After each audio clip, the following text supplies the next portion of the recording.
অভিনন্দন জনাইছো আজিৰ এই নিযুক্তি পত্ৰ লাভৰ এই বিশেষ দিনটো।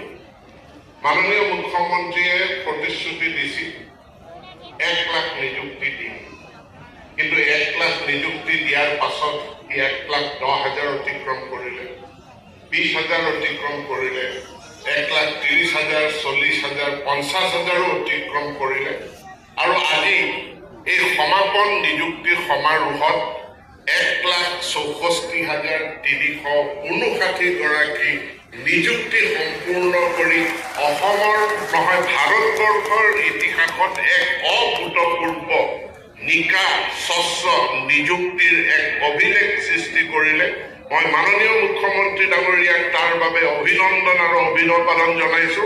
আৰু আপোনালোক সকলোকে এবাৰ থিয় হৈ মুখ্যমন্ত্ৰীক এই 1,64,359 গৰাকী ব্যক্তিক নিকাভাৱে এটাও হাইকোৰ্টৰ কেছ নোহোৱাকৈ ক'তো কোনো অভিযোগে আঙুলি নুঠোৱাকৈ এই নিযুক্তি সফলতাৰে প্ৰদান কৰাৰ বাবে তেখেতক আমি অভিবাদন জ্ঞাপন কৰিছো।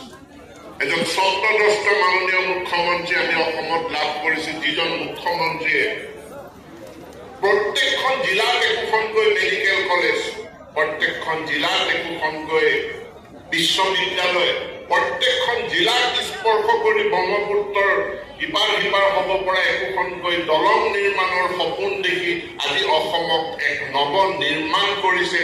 আৰু সেই নৱ নিৰ্মাণৰ পৰিৱৰ্তন এক উন্নয়নৰ ধুমুহা শদিয়াৰ পৰা ধুবুৰীলৈ আজি বৈ গৈছে।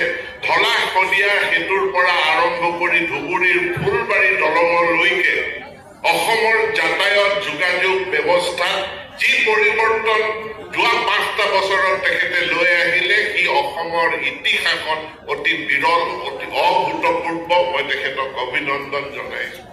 তেখেতে অসমৰ গোটেই প্ৰশাসন ব্যৱস্থাক এক নতুনকৈ পুনৰ সংগঠিত কৰি আজি প্ৰতিখন জিলাৰ বাবে নতুন আয়ুক্তৰ কাৰ্যালয়, জিলা আয়ুক্তৰ কাৰ্যালয়, প্ৰতিটো সমষ্টিৰ কাৰণে CDC ডিষ্ট্ৰিক্ট আজি সৃষ্টি কৰি অসমৰ প্ৰশাসন ব্যৱস্থাত এক ব্যাপক পৰিৱৰ্তন আনিবৰ কাৰণে আনিলে। অসমৰ শিক্ষা জগতখনতো যি পৰিৱৰ্তন আনিলে, আৰু বিশেষকৈ শিক্ষা বিভাগত 95,000 শিক্ষক শিক্ষয়িত্ৰী নিযুক্তিৰ অনুমোদন জনাই তেখেতে অসমৰ শিক্ষা বিভাগত এক ব্যাপক পৰিৱৰ্তন আনিলে, যাৰ কাৰণে আমি